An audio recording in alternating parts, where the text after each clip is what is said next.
There you go, red button. And you know me, and I think anybody that listens to the podcast, thank you to all our viewers our listeners on all of our platforms. I can't just say, 1, 2, 3, done with the point. I have to go into great detail and go down 16 rabbit holes and then go, oh wait, what were we talking about? My husband's like that too. And he hates it that I'm not. Because I just simplify. Yes. Like, this is yes. this. It's like, well, more detail. Oh, you want more detail? Yeah. Sorry. Did I not give you enough? And I think I've always been that way, but I know I've become worse since I got married because my husband's that way too. Like if I literally have to quantify and qualify everything with him. Yeah. And just say, Paul, when was Nixon born? I just want the birthday. I need the day. That's it. I don't need anything else because otherwise you get the man's entire life history. I need the news, not the weather. Yeah, there you go. Yeah. And I'm a product of my parents. That's my parents' fault. You have a paramedic and a cop. They're not. Those type of careers aren't lengthy explanations. They want the quick, this happened, quickest, then this, then this, thing, then this. And then Yep. problem solve it. So Yep. that's how we were raised. If I started babbling on to my mom and dad, they would start like tapping their feet. It's like, okay, son, no, get to the point. And see, for being a writer, at least in the newspaper, what I was taught was it's always better to write long because then we can cut it short. But if you wrote short and we need more, you don't have any more. Yep. So I would always write long. And I know you've seen sometimes, and I've seen you double taken at the script here, and you're like, that's not exactly what you had written down. I'm like, yeah, my 3 sentences just became 40. So, but hopefully people like it. I don't see people unsubscribing. I see tiny upticks in subscribers, so hopefully they like what they hear. We also might have gotten rid of the unsubscribe button. So you can subscribe and can never unsubscribe. You can never. You're stuck with us forever. It's like Hotel California. I'd be that person. It's like, I'm just going to turn this off. You can click it all you want. Nothing's going to happen. So today on Storytelling on the Plains, we're going to continue with our history of theater in the Valley. And they are all kind of intertwined. And today we're going to talk about the Nile Theater in Mitchell, but it has some relation to the Midwest Theater, which will be our next episode. So I'll mention the Midwest a little bit here, but the big story of the Midwest will be its own episode. And these are all long stories. And I wanted to do all of them as right and as proper as I could do. I believe I mentioned in our last episode on the Opera House. I did do something separate on the Opera House when I wrote at the paper just because I got to meet Arlene. But all the other ones, I had about 1,200 words to write about every theater and its history in the entire valley. And now it's my podcast. It's mine and Connor's podcast. Connor and I's podcast. It's our English podcast. speaking me good. Yeah. It's our podcast, and we can do what we want. So I went and tracked down as much of the details as I could from things and share it with folks. Because maybe someday in the future, someone's like, I don't like the Midwest, but I like the Nile, and they'll read about it. And Personally, I think it's amazing that they're both still in operation, honestly. Like, absolutely amazing. Yes. With everything these two have gone through, and I'll have a shorter, I don't know, maybe it'll be a longer episode, but I have an episode with multiple theaters because there were other theaters, particularly in Scotts Bluff, but they're not here anymore, and some of them, there's very limited information. So, 3 or 4 of them are going to be one episode, whereas the Nile that we're going to talk about today has, 70, I think they've hit their 80th anniversary. They've been around, a very long time. 1939 they opened. So somebody do the math to 2025. That's how long they've been open. 60, 70, 85, 86 years that they've been open. And they have a very rich history in the area. So they get a longer episode versus the theater that was in town that's now in Elks Lodge, I think it is. Don't worry, folks. I have the notes written down. Yes, it is an Elk Lodge. Yeah. The one on First Avenue. That's what you're thinking. Yes. Yeah. One's Elk Lodge. One's Baccarat's Bar and Grill. Yes. That used to be a movie theater. Yep. And so they just don't have as long a history, so they'll get a shorter episode. So today we're talking about the Nile Theater in Mitchell, Nebraska. And for reference to it, it was the sister theater to the Egyptian Theater in Scottsbluff, which burned down, and the Midwest Theater now stands in its place on Broadway in Scottsbluff. And you need to come back next time to hear that fascinating story, because it's a pretty awesome story. And today we're just going to concentrate on the Nile and on its past, present, and potential future, because there are some issues with the theater today. So I'm going to start with a quote first from Joe Dutton at the Star-Herald, because it seems so appropriate to me about why the Nile was a game changer in town. When the Nile Theater first opened its doors, it billed itself as a theater where patrons could see a movie with a brand new feature, sound. That was November 21st, 1939. And many people take sound for granted in theaters today. Mm-hmm. They don't realize anything about how silent movies worked. And I go into a little bit of detail in that in the Midwest story, so I don't want to touch on it really too much here about silent film, but it was a big deal. The Nile had sound. On that night, Under Pup, starring Gloria Jean and comedian Robert Cummings, was shown on the big screen in the new $35,000 theater. And yep, I went and I did the math. That's $815,766.91 in 2025. So almost $1 million to build that theater. And it's a one screen. Mm-hmm. No, two screen? No. No, it's a one screen. No, it's a one screen. It's a one screen theater, yep. Yeah. I just had a momentary blah. Think of the balcony. Yeah. You're up in the balcony, you're in a different theater. Yeah. And that was common when I was a little kid in New York. The Paramount Theater in my hometown, I saw my very first movie in the Paramount Theater, and it's still there today, but it's kind of like what the Midwest is at the moment. It does a bit of film, but mostly live shows now. Oh, okay. And it's just a one screen theater. Man, screen just went out of my brain completely. So the movie, however, wasn't the only thing that happened on that night in 1939.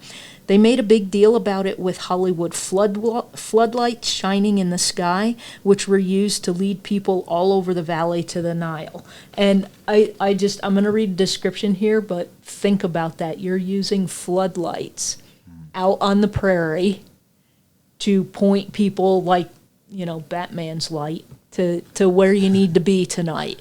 And it works. When I was in college, that's how they promoted a lot of clubs and parties in Minneapolis. Mm-hmm.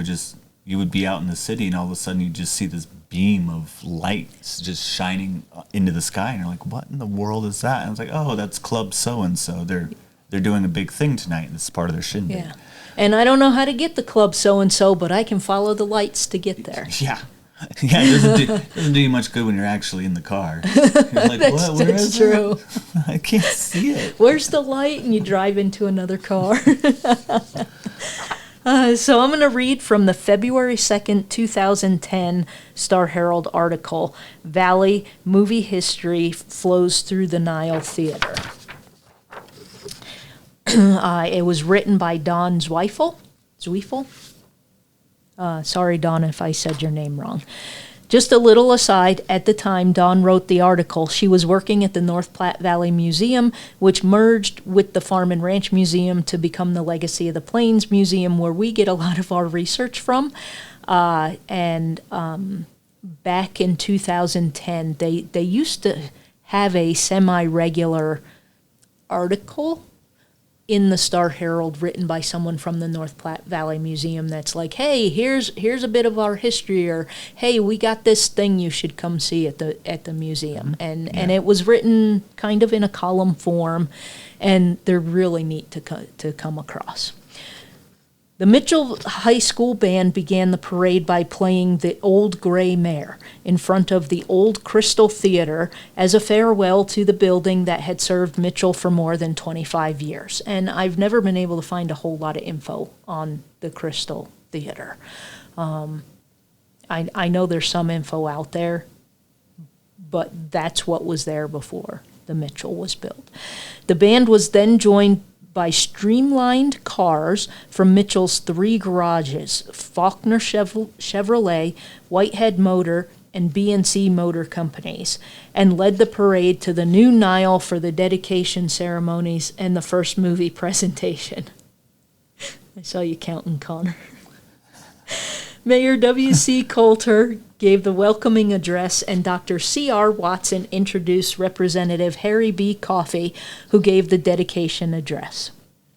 Brothers Joe and Harry McDonald from Torrington, Wyoming, already owned a theater in Torrington, but they wanted to build the best theater they could in the entire North Platte Valley.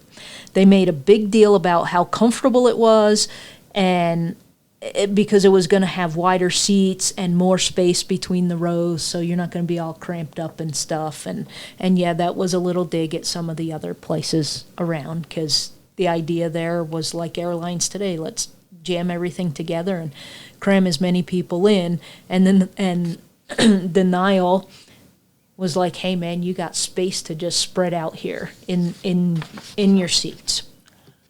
Yeah, and which is kind of funny because, like, you go there now, and I think it's cramped compared to nowadays standards of comfort. Mm-hmm. But I mean, shoot, nowadays you go into movie theaters and you practically have a love seat. Yes. In some seats. Yeah, they're gigantic. I think some of those theaters, you and I could get into the same seat together. They're just so huge. Yeah, I went to one in Fort Collins, and it was literally a love seat. It like reclined back and everything. Had like cup holders.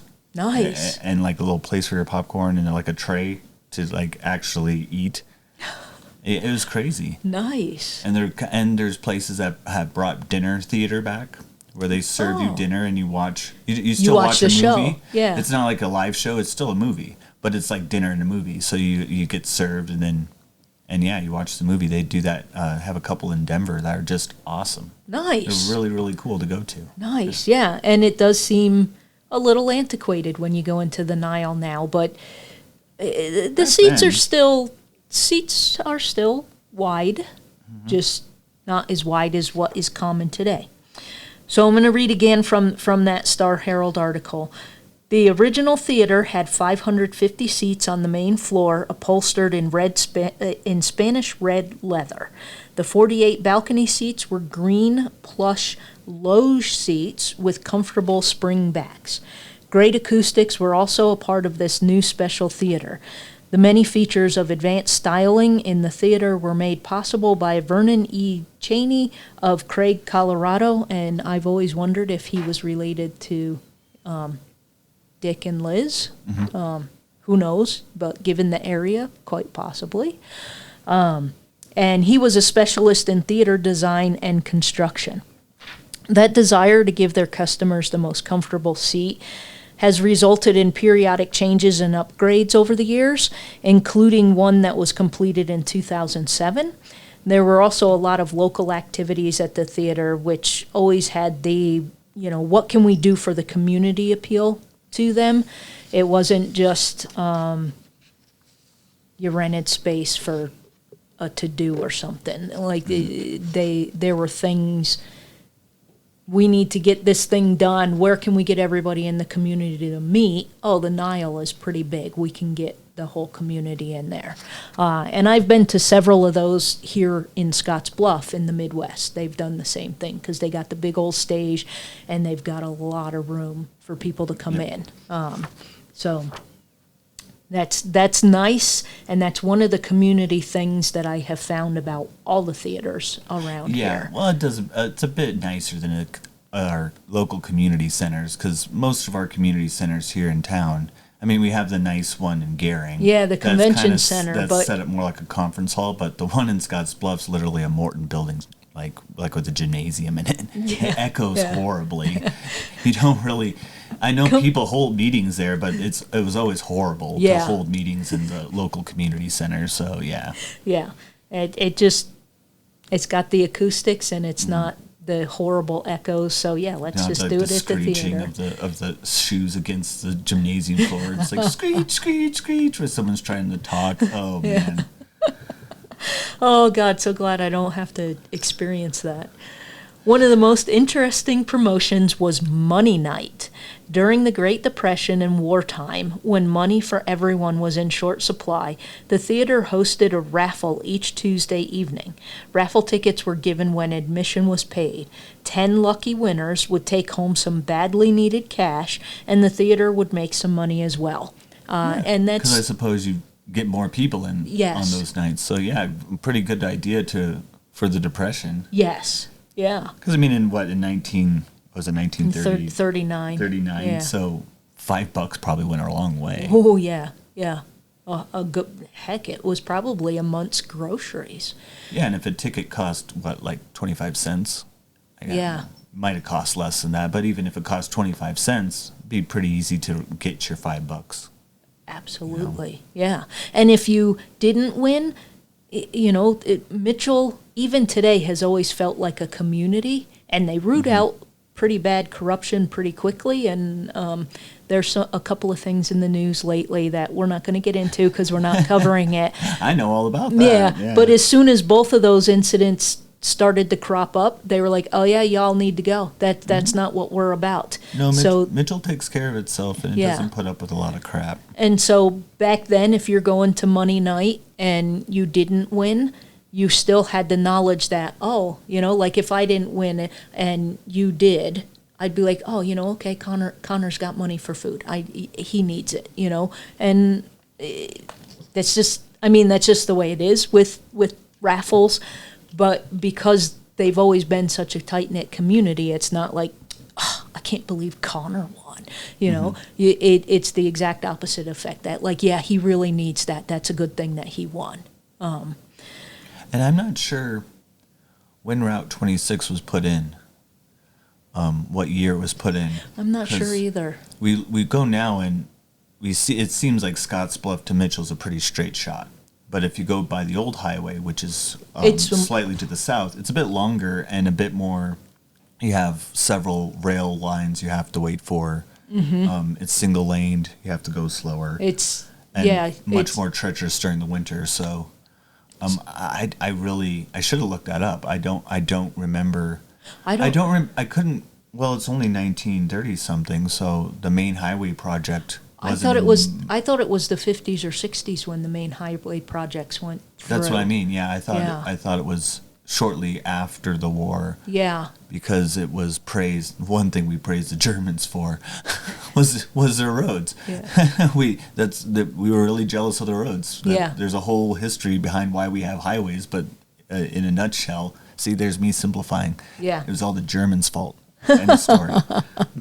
Yeah, that I'll have to try and remember for next time to see when it was put up. Because literally from my house, I live there. There's my backyard, some trees, and then you're on Highway 26.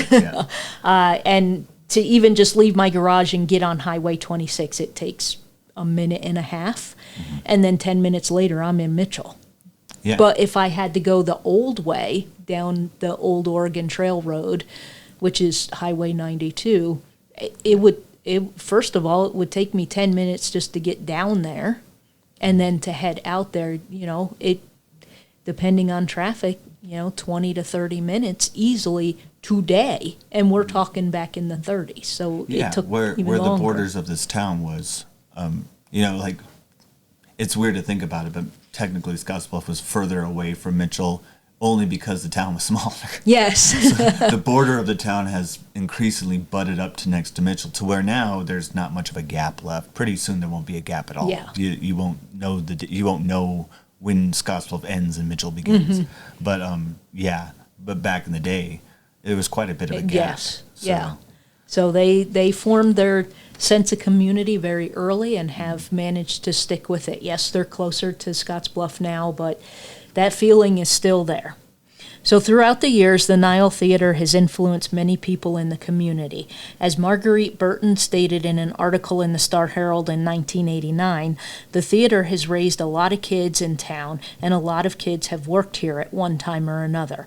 And I can tell you, when I did an interview, I think it was 2016, with the folks up at the Nile, they were still talking about that. And one of the kids that was there lived in Scottsbluff but went to school in Mitchell and had gone to junior high in Gearing where I was at, and so I recognized the kid. And their family had since decided they wanted to go to Mitchell for school, and I think they were in the process of moving to Mitchell. But anyway, they were like, that's a tradition we're still doing today. So everybody has some kind of tie to the Nile in Mitchell. Yeah, and I like that it's not so much of a shameful thing to work at that theater. Where you think of our local movie theater here in town. I mean, I personally don't. I don't give them any scoff or grief, but I see other people do it. I see others like, oh, you work at the Cinema 26 down at the mall. Yeah, it's like, and our mall's all beat up and worn out. So these poor guys get a lot of crap. Yeah, and to me, I don't care what your job is. It's a job. You're working hard. You're getting paid. You're paying bills. Who cares? You know. That's my opinion. If you have a job and you're working, as long as it's legal, I don't care what you do. Yep. Even when I was a little kid and people were like, "You don't want to be a janitor, do you?" And I'm like, "Well, my have friend." Have you seen how much janitors get paid? And I remember one time I opened my mouth in class in high school and I go, "Well, my friend Brian's dad is a janitor at the elementary school that I went to. And do you know where they live?" Do you know where they live? They were doing much better than my family was doing. Yeah, all the custodians that I know, they don't live a bad life. No, I'll leave it at that. Yeah, they literally have to deal with shit, but most of them don't have a bad life. Yeah, and a lot of them I find in this area are beloved, and they're not looked down upon here. So in my opinion, I don't care what your job is. Yeah, I don't care if you work in a theater or at McDonald's or literally shoveling horse manure. It's a job. And I know one young man that graduated from Gearing, didn't want to go to college, which is fine. School wasn't for him. And he works with pigs in the area, and that's as far as I can go because he doesn't want people to know where he's at. And he absolutely loves it. Yeah, that's what he does all day. He's left alone. He has a job to do. He does his job. He goes home. He relaxes, maybe plays some video games. He is good to go. I would say you're a pig in mud, but that might be insulting. Yeah. No, he would probably laugh his butt off at that. But that's what he wanted to do. So that's what he's doing, and he's making a decent living. Live the doing best life you can, guys. Yeah. Just please be legal about it. Yeah. Don't sell drugs. Don't do any of that stuff. We don't need that. No. And if you want drugs like marijuana to be legal in Nebraska, do it the right way and go through the process and get the petitions. There's a job you can do, grassrooting. Yeah, there you go. Oh, that has to be a demoralizing job sometimes. I can't imagine going and knocking on doors. I feel bad for those people too. Yeah. For the people that stand outside in the cities, and even like Amnesty International, they do a completely weird, backwards way of making their people ask for donations. Yeah, so it's so bad. I actually I donate to Amnesty International anymore because I've figured out what they did and how they do it. But anyway, I don't want to get anti-donation kick. Yeah, but just if you have a job and you get paid a salary and it's a decent job and you like the job, tell people where to stick it if they try and make fun of you for whatever job you do.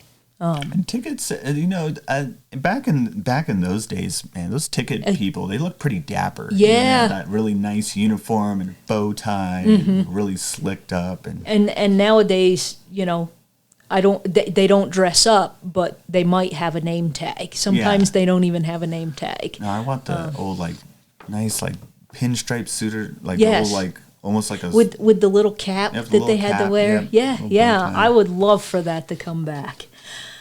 So somewhere around 2011 or so, staff were cleaning at the Nile and found tickets from those nights on an old mop board.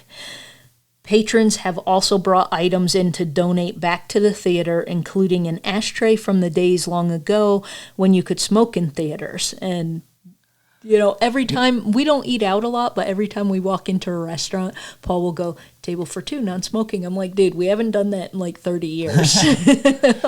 And you ever watch kind of movies nowadays? Because I never lived in the era where you could smoke in movie theater. I did. But I see a bunch of films where they do that, where they showed in the old days, and they'd show a movie theater with people smoking, and I just wondered, how was that enjoyable for anyone? Because it's a cloud. Yeah, and it wasn't. half the town was bouncing off the projector. Yes. So you could see the beam of light from the projector going to the screen. Going to the screen. Yeah, it was not enjoyable. And when I was in school, actually, my friend Doug and I, 10th, 11th, and 12th grade, or was it 11th and 12th grade? He was 2 years younger than me, so it was 11th and 12th grade.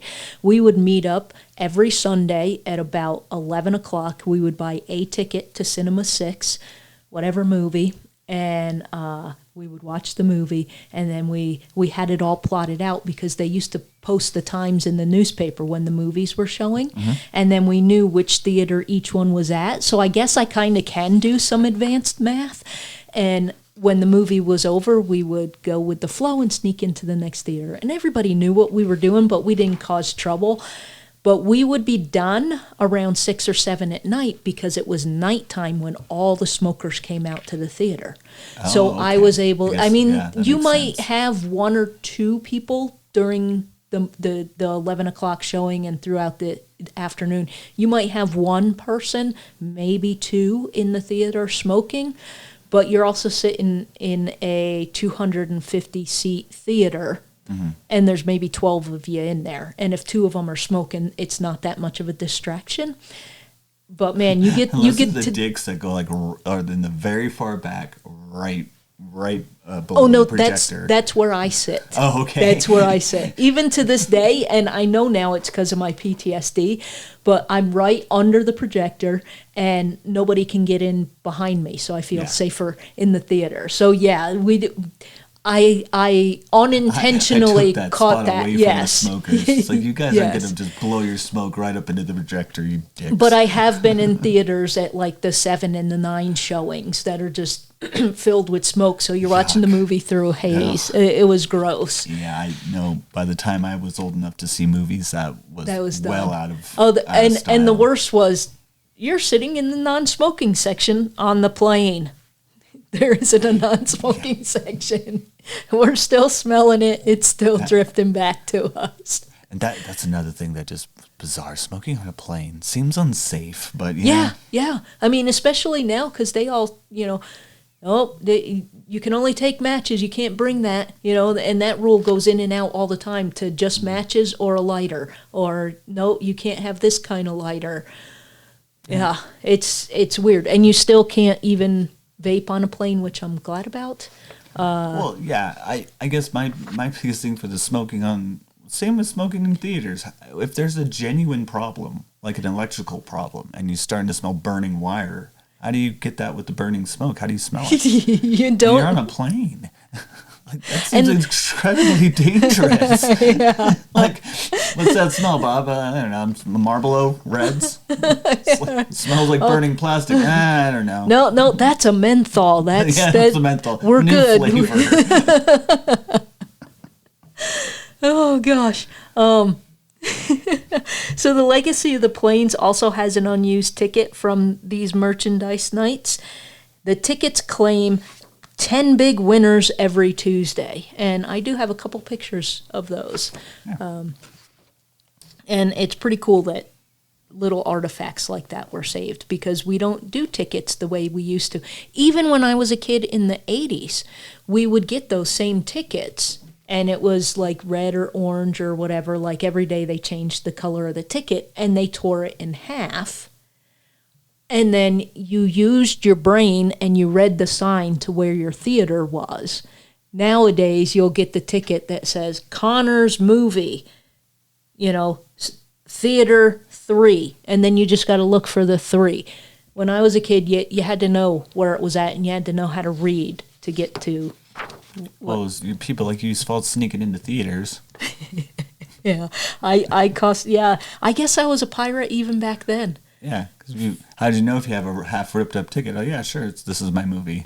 And see, it's your fault. Yeah, it's all my fault. It for everybody. Sorry, guys. This is I am the reason we can't have nice things. I personally am the reason.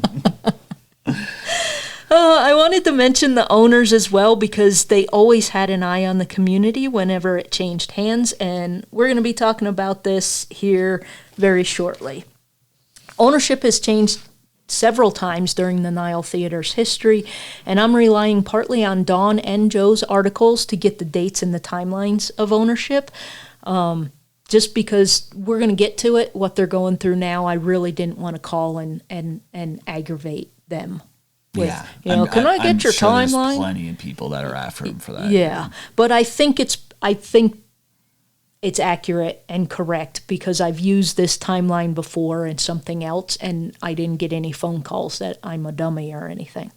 So in 1957, the McDonald brothers sold it to John and Marguerite Burton, who operated it until 1992, when 26-year-old Peter Critchow, a longtime employee at a theater, purchased it from the Burtons. And I also want to apologize if I say anybody's names wrong. I'm trying real hard not to do that. After Critchow was tragically killed in an automobile accident in 1996, ownership was transferred to his siblings, Barbara and Turl Schmier, and Turl Ward and Sarah Critchow of Mitchell, and Brad and Deb Critchow of Denver. In 2004, the Nile Theater and the Torrington Theater merged to form Main Street Magic Theaters and are now operating as one entity.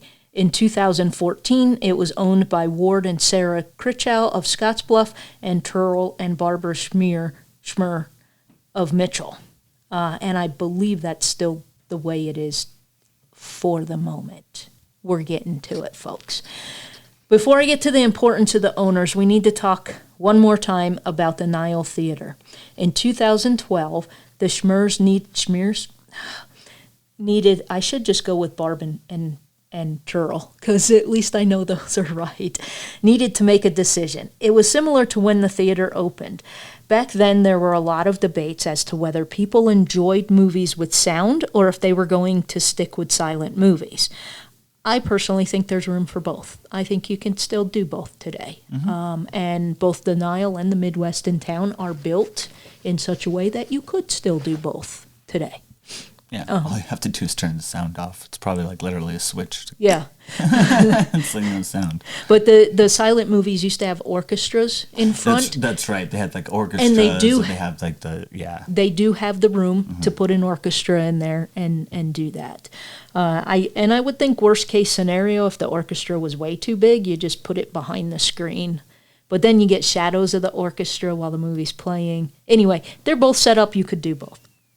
The same is true today. I still enjoy the reel-to-reel films, most likely because that's what I grew up on, and I'm used to the sound of a projector. That's what I grew up with, so that's what I like. But digital films were gaining in popularity at the time, which meant in order to continue to compete for the latest films, something had to change. Many theaters in the 2014 time right, a year or so before and after, needed to convert or close. They decided to go digital at the Nile.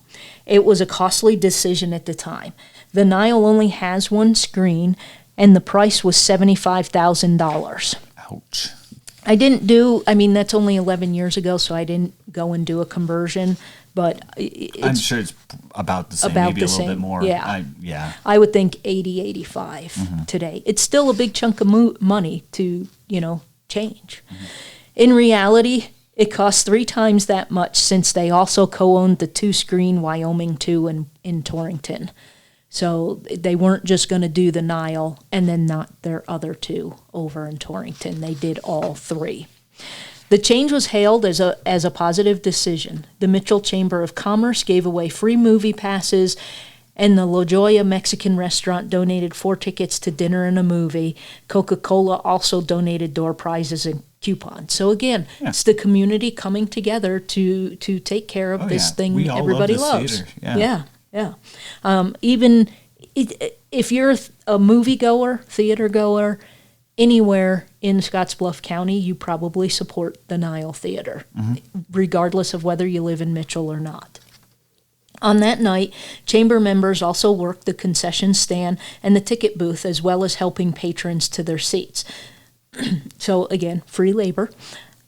They passed out candy with cards after the movie to thank everyone who came. The place has always been this awesome little cool place that supports the community, and the community has supported it back. Sorry, that jingling you hear is my cat tearing my feet up, because apparently they're not allowed to stick over the edge of the chair. So if you hear me accidentally scream, she got me. The Nile played Mirror, Mirror, starring Julia Roberts and Lily Collins that night, with the price of admission being $4.50 for children 11 and younger, adults $6, and balcony seats were $7. Before the change to digital, projectionists were high-skilled jobs, and they came with a price tag to match. Barb Schmer used to work in the projection room, and one of the biggest concerns there was the worry over the nitrate film catching fire.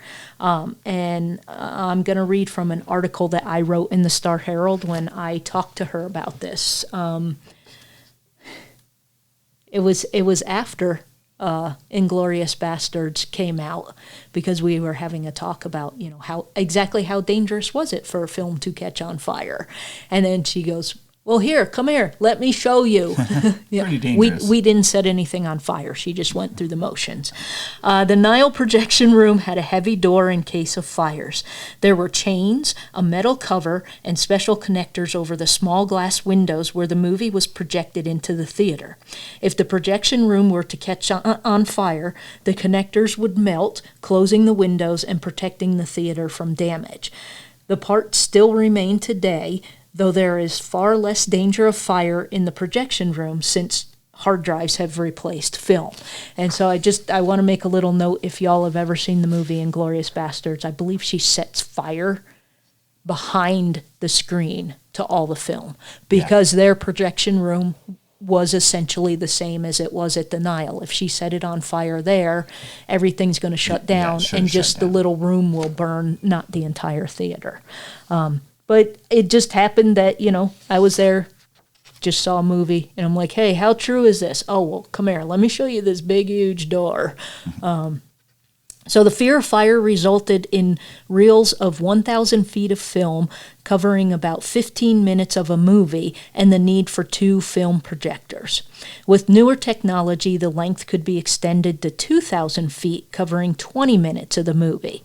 Until electricity and sound in movies, projectionists were required to hand crank the reels. By the time Schmer experienced working as a projectionist, the job required experience in lighting, splicing film, rewinding reels, and making sure each reel smoothly transferred to the next. And she told me, I think about how much work it was compared to my hard drive. I still appreciate I would think that job would have been cool. Yeah. I think that would have been a job to have back in the day. Yes. I'm a weird guy, though, because I also thought being a switchboard operator would have been the job Oh, that would have been awesome, too. I have no idea why.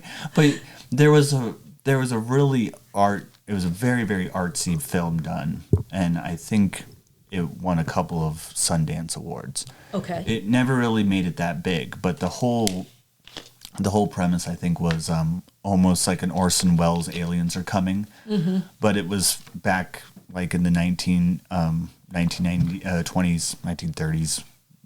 I want to say 1930s. And they just constantly showed these switchboard operators. That was kind of how the whole movie was set up, because they was kind of calling each other. They had the switchboard operators, and like, that would have been cool. Yeah.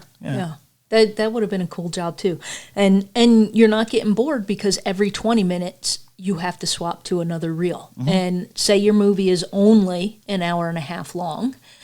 That's 3 times an hour, 4, 5, that's 5 times in an hour and a half movie that you have to change reels. And then you need to get that all rewound before the next movie starts. So now you know why there was that big time gap.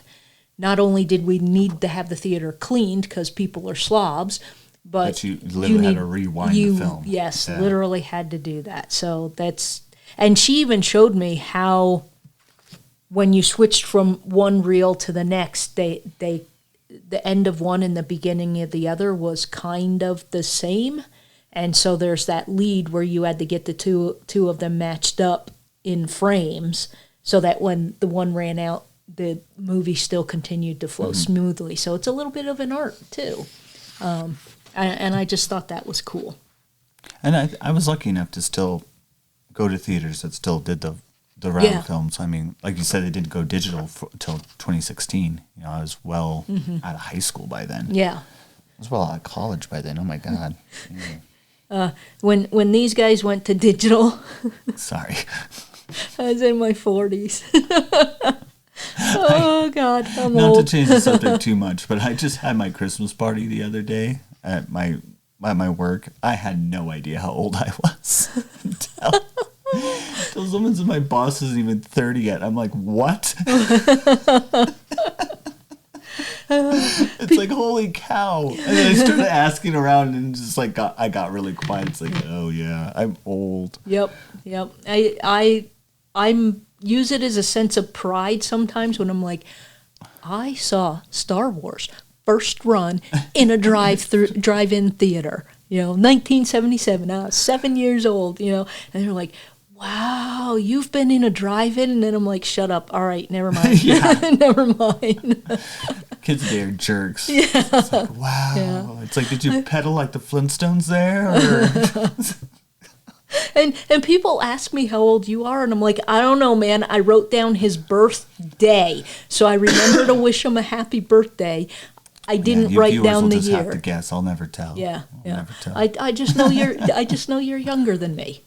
Yeah. I know I'm closer in age to your mom than you, and it doesn't matter.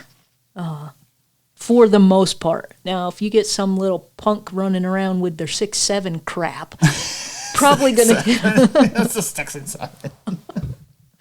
Paul, because Paul works with folks like 13 to late 20s. He came home one day. He's like, "What's this 6'7" crap?" I'm like, "It doesn't mean anything, Paul." "What do you mean it doesn't mean anything?" I'm like, "Dude, sit down and watch this South Park episode real quick." Just watch it. Oh God, that was awesome. But I told him, I spent 3 hours reading about that today, Paul. "It doesn't mean anything." "Well, why are they doing it?" "'Cause they're getting you upset. That's the. You guys did it too. Yeah. Word, man, bro. Yeah. Chill, dude. Yeah. That's gnarly. Yeah. Tubular. That's funny. What does that mean? Doesn't mean anything. As soon as you went with chill and you shifted into the Sean Penn Fast Times at Ridgemont High, I'm like, gnarly, and that's where we both went. Right on, excellent. Now we're at Bill and Ted. And I can tell you, after I saw Fast Times at Ridgemont High, I ordered pizza to my school, and they delivered it to me. And my teachers were very cool about it. They thought it was hilarious. And then she just told me the next time I do it, I needed to order enough for everyone. So I did. So back to the Nile Theater. Today, if there are problems, a server reboot or a call for service can fix whatever's wrong. In the past, the film could bind up or break, or the film might not be spliced correctly. And we actually had something go wrong with a projector when I saw the movie Michael Collins.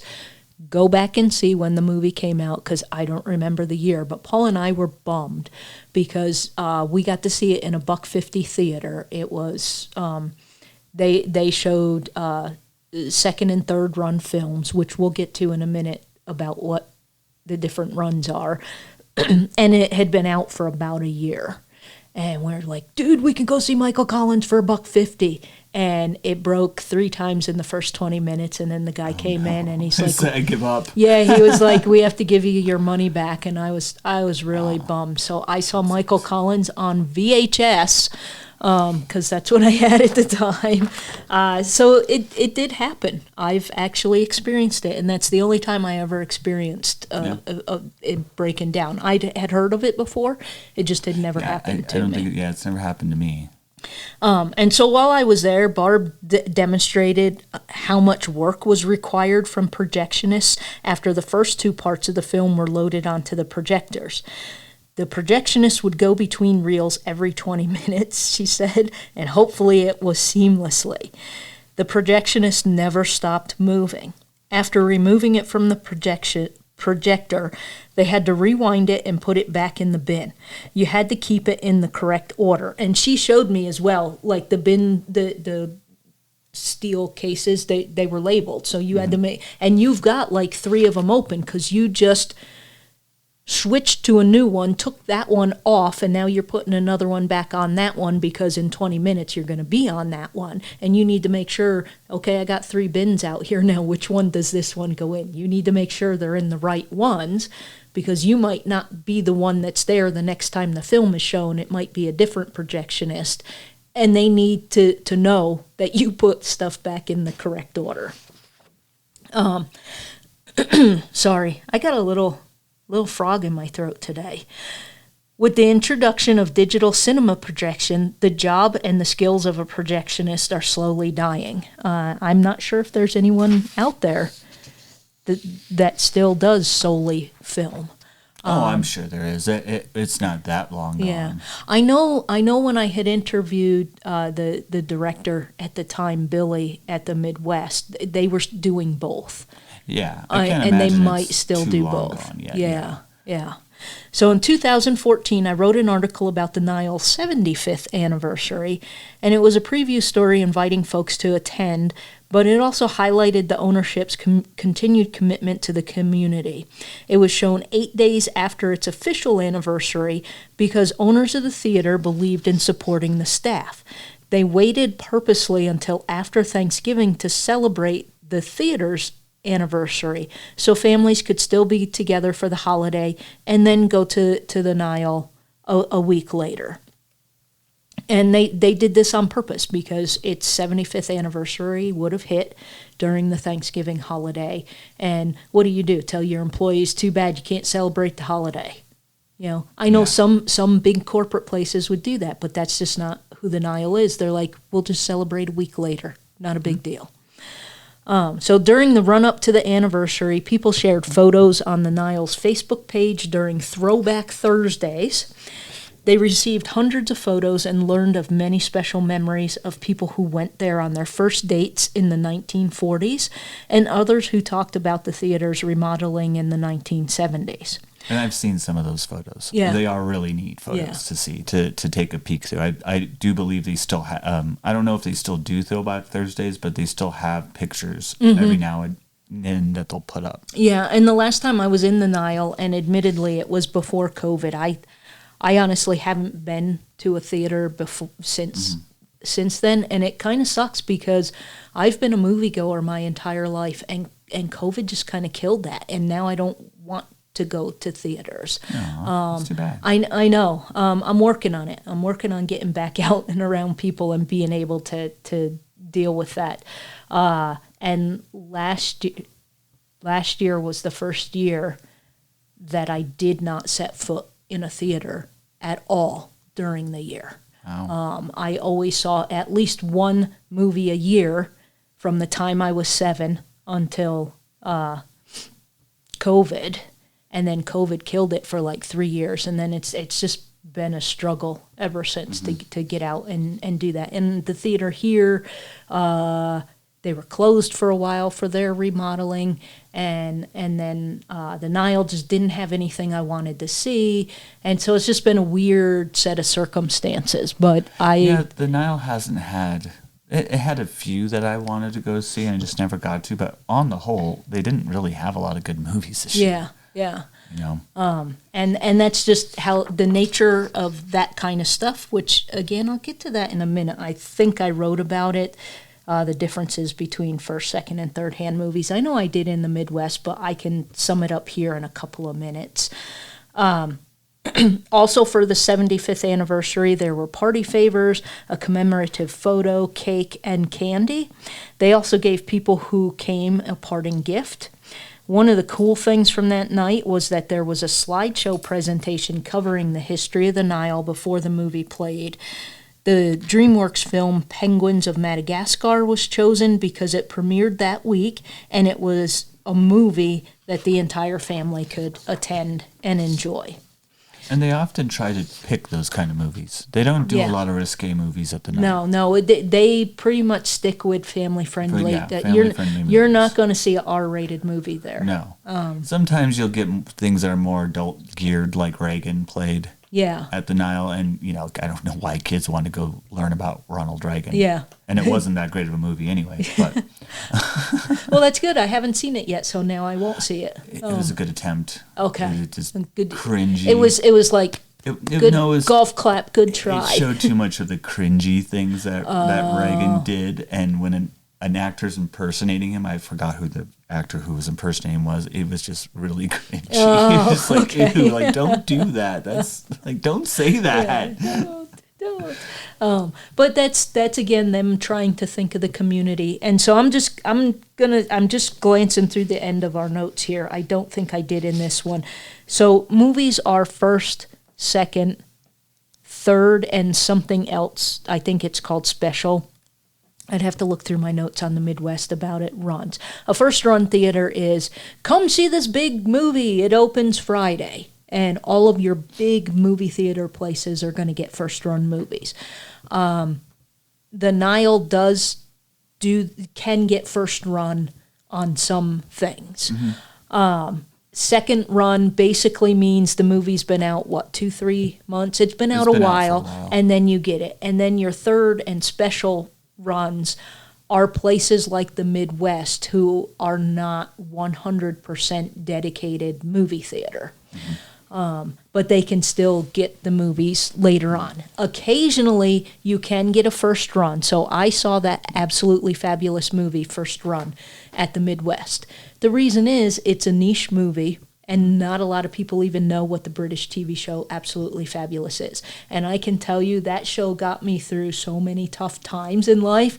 I had asked Billy if he was going to get it, and he was like, we can try. I can't guarantee, Irene, because, and we did. We got it like right at the tail end of First Run. Yeah. And I was really, really happy because the only other place I could see it was like South Denver.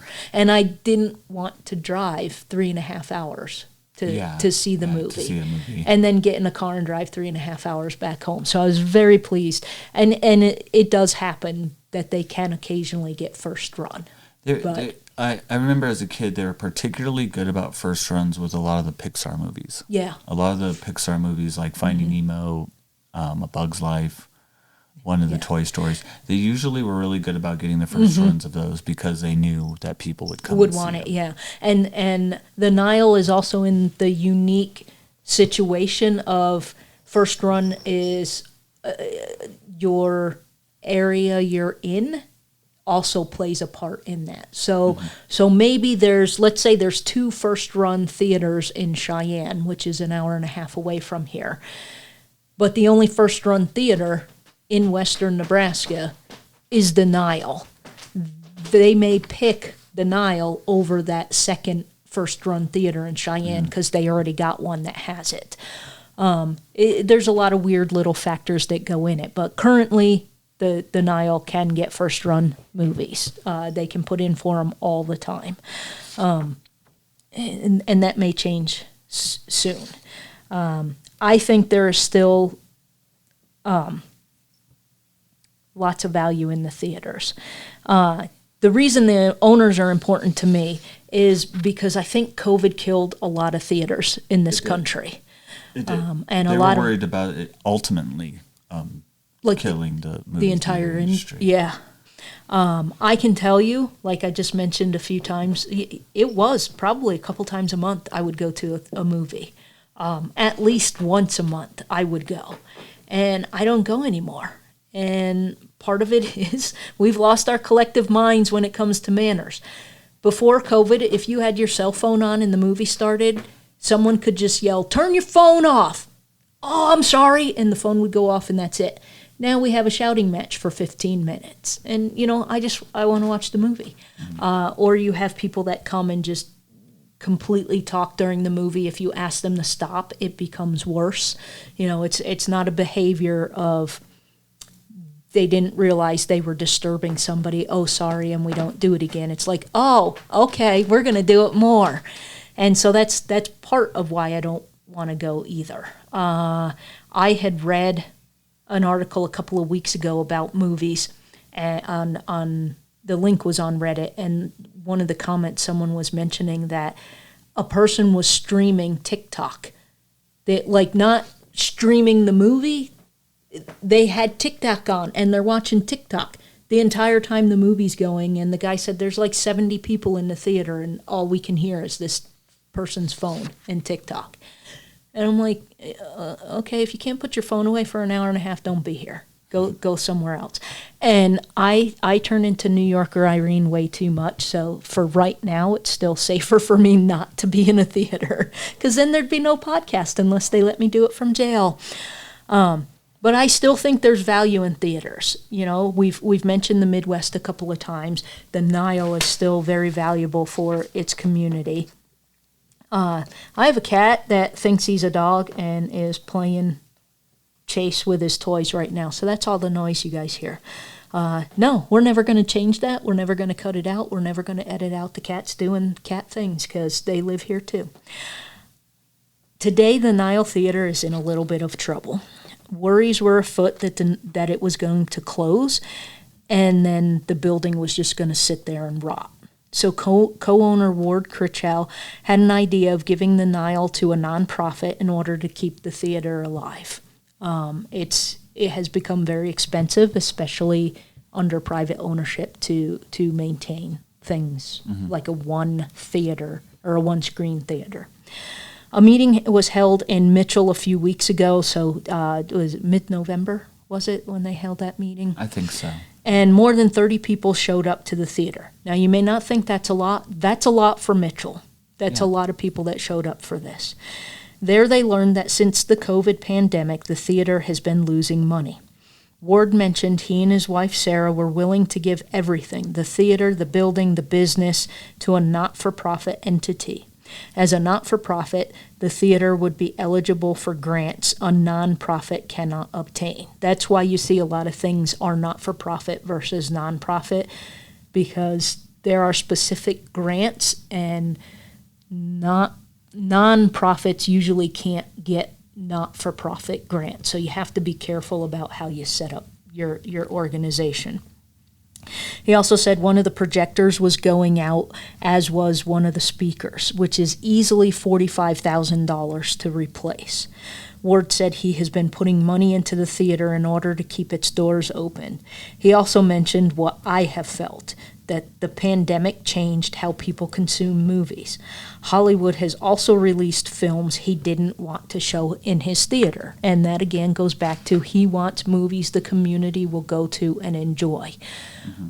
And I've noticed that he doesn't do a lot of he never really did a lot of like the violent Marvel films. Yeah. I actually don't know if he did any of the Marvel films because he just didn't seem to like violence. Yeah. He didn't seem to like that Hollywood, kind of style of movies or anything with too many curse words or anything with too many guns or like sex scenes. Even the funny movies, he didn't do raunchy funny movies. Yeah. It was very, very family friendly. Yeah.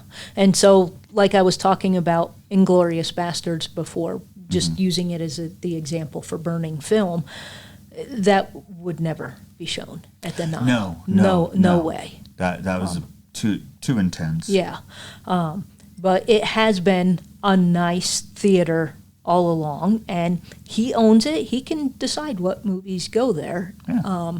And personally, I appreciate it. Yeah. Because if you're going to go to the Nile, you're probably not, if you have some kind of trauma like me, I'm pretty sure if I go see a movie at the Nile, I'm not going to have to worry about accidentally being triggered. So I get it, and I appreciate that we have something like that in the area.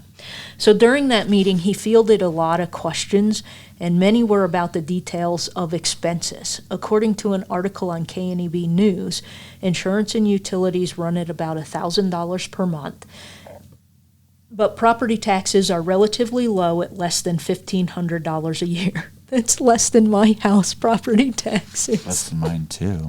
Oh, my gosh. Must have got grandfathered in. Yeah. The cost of movies, on the other hand, makes a big dent in the finances. As the Nile has been a first-run theater, generally able to get new movies in at the same time they're released in the big theater chains, but the cost is considerable, including a set upfront fee and half of the box office. And this is a thing that movie theaters have been complaining about since I was a kid in the 80s. The film companies take a massive cut from that first week. And Nile is a small town, and you're going to get people that first week with that first-run movie. Yep. How much are you going to get the second, third, fourth? Now, if it's a big movie like, say, your Marvel movies, you'll get people going back 2, 3, 4, 5 times. But like the Reagan movie, they're just going to go see it once.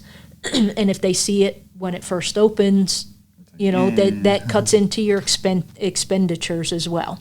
So if the Nile Theater were no longer a first-run theater, they wouldn't get the latest movies. They would have to wait until after the big cinemas have their go. And this is essentially what the Midwest and Scotts Bluff does, and it also brings the fees down. So well, and not even, Midwest doesn't even do second run hardly anymore, really. Yeah. It has a few, but like this summer, they did this wonderful matinee for all the children, which were, I think, 7 of the original Disney movies, like The Jungle Book and Cinderella and Pocahontas. That and falls like under the special listing, yeah. Yeah, and they did that, and I'm sure they still had to pay good old Mickey his money, but but other than that, it was something nice that they could do. And the Midwest does a lot of that. They do a lot of the old movies, like Casablanca, Gone with the Wind. Yeah. Yeah. And we'll get to those next week. And I think this might be a good way for the Midwest to go. So Shane Reinpolt is spearheading the not-for-profit effort, and as of November 21st, 2025, he was working on getting the process underway. And today is December 17th that we're recording this. I know it's too close to Christmas, so I'm not looking at the calendar. I need to take the calendar from over there where we can't see it and put it over here. So it's been close to a month, but they're working on it and seeing if they can make it work.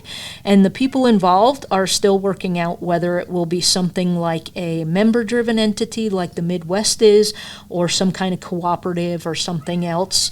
Reinpold told KNEB News that he already talked with a bunch of other people to see what's possible. So nobody in the community wants that theater to go away. They're just trying to find out what's the best way to do it. And is the way the Midwest did it the best way to do it here? because you have the difference in size in towns. You know, the Midwest doesn't just take the roughly 15,000 people in town. You have all the people in the county as well that will come. And like Minutair, there's no movie theater in Minutair, but you may come to the Midwest. Will you go a little bit farther and go to the Nile if they get something cool? So they're trying to figure out what is possible. So Reinpel told KNEB News, a couple of us came last week and met with Ward and looked at the theater. So they went and talked with Ward before the meeting even happened. They're like, let's get going on this. The front and back and everything. And I thought it would be something that we can continue and work on. We've contacted the Good Hand Theater in Kimball about how they run, so we've already got that down. I have been to the Scottsbluff Midwest Theater and talked to the manager there, so I know a lot of stuff with what they do.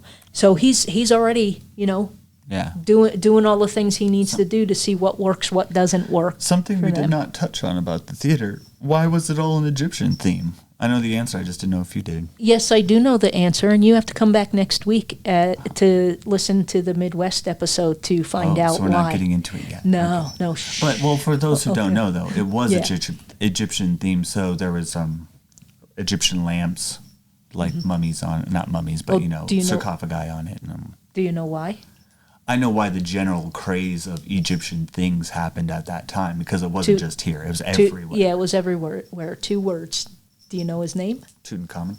Yep, King Tut. Yeah, because King Tut was discovered in 1922. Yep. And when he was discovered, there was an absolute mania in America about Egyptian, and it was everywhere. It was, it almost got ridiculous. Some of the things that I saw in places is just like, holy cow.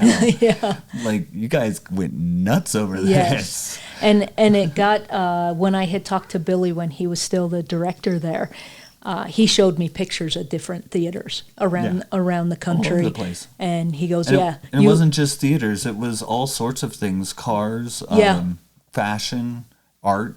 There's a whole art style that was brought up around that. We went completely nuts over it, yeah. So I guess if you want more details about that, come back next week, because there you go. And talk about Tutankhamun. So right now, the Nile only runs movies a few days a week, and you really can't make money if you're not running every day. But is it cost effective to have it every day? Because Mitchell isn't a big town, so that's something else they need to figure out. Yeah.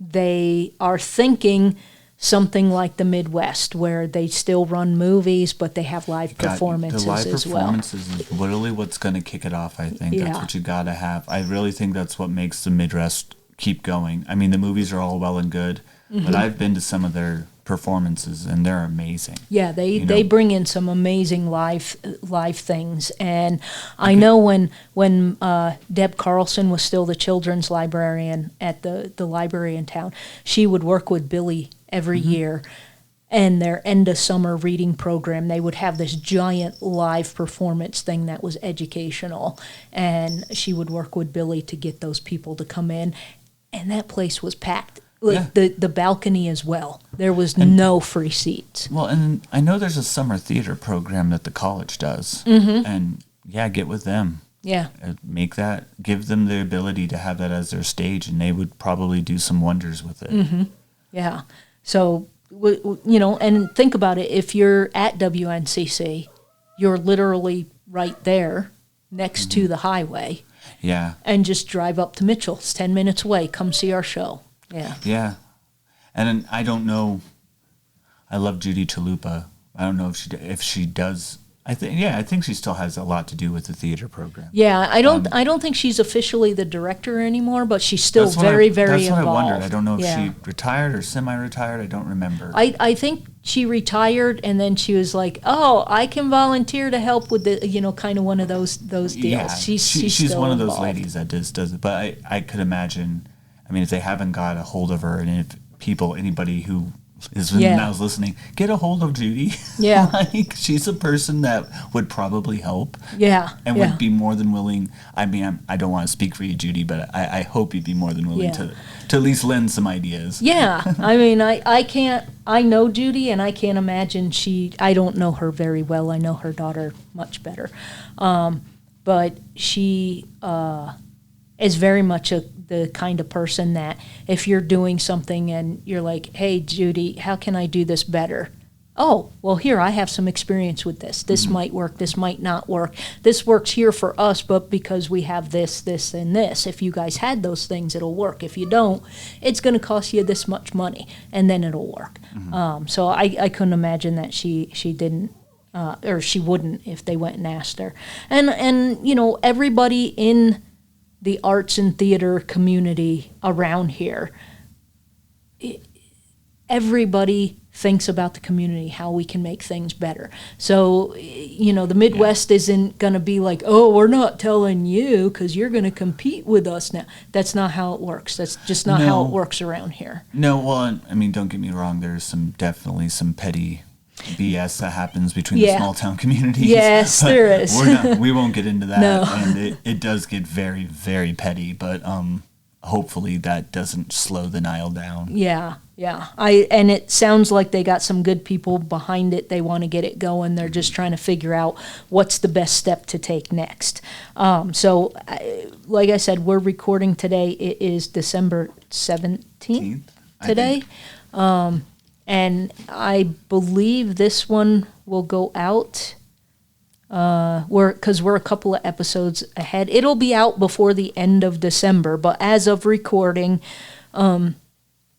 we haven't heard anything new. And if there is... No, there probably won't be anything, I imagine, till next year. Yeah. And we can always just do one of those little chill out and just ramble on for a while, update things on where things are at. So while they can transition from, one of the things that they can do as well is they currently have what's known as a fixed screen. So the screen comes down, the screen goes up, it's in one that's a non-fixed screen. Their screen is there all the time. Yeah, it doesn't retract up. But they can go back to a retractable one. But that's going to cost a lot of money. And if they want to do movies and live performances, that's probably what they're going to do. They're going to need to do. And Mr. Reinpold had said that they had estimates that are well above $200,000. And they would also need to make the stage either expandable or a permanent expansion to accommodate live shows. So they're not quite, because remember when they first opened, they were for movies with sound. That was the new thing. So their stage isn't as big as the Midwest's is. No, because of that. You can make a so they can make a pit, make a area. Yeah. And they said that they've already looked at it. They can either do an expandable stage out from what they have or permanently expand it. But either way, it's going to cost north of $200,000. So it's not cheap to do either. And hopefully the Nile survives. It's a great little theater. It's served that community for almost 100 years now, and it would be awesome to go there for their 100th anniversary, and maybe then I'll be able to see what that little pup movie was, because I still don't know what that movie is, or I'm sure it's out there somewhere, and they would be able to get it for the, that's something that they would easily be able to get. Hey, we're having our 100th anniversary. Here's the movie we showed the day we opened. Yeah, they're going to get a copy. There's a copy somewhere of it. That would be pretty fun. That would be awesome. Yeah. I would absolutely go to that. That would be awesome. So that's the history of the Nile Theater in Mitchell, Nebraska for this time. We're, like I've mentioned, we're going to do the Midwest next week, and it'll be a little better understanding why they're sister theaters.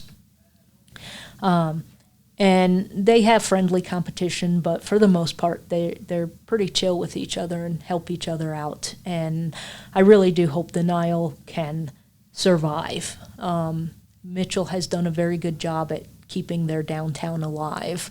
Yeah. Through all their little struggles over there. I mean, I've lived here since 2007, so that's 18 years I've been here. And they've had their little struggles like every little town does, but they seem to be weathering the storms, and hopefully they can get this theater to go, and not to go, get it going so that it doesn't go away. But that's all we have for the Nile for this time. Come back next week and we'll continue our series here on the history of the theaters in western Nebraska. For now, I'm Irene. And I'm Connor. And this is Storytelling on the Plains.